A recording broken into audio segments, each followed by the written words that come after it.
So here we can see WhatsApp message notification showing, also showing the conversation name.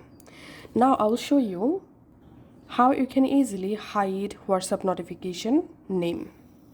All you have to need, go to your iPhone settings, scroll down, open notification settings, scroll down, open WhatsApp and tap on show previews, select never.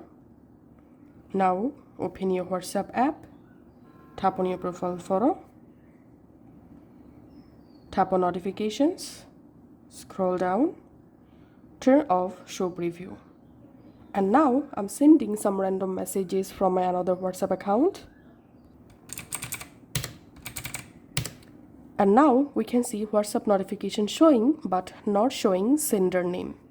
Going to my lock screen, here you can see WhatsApp notification not showing name.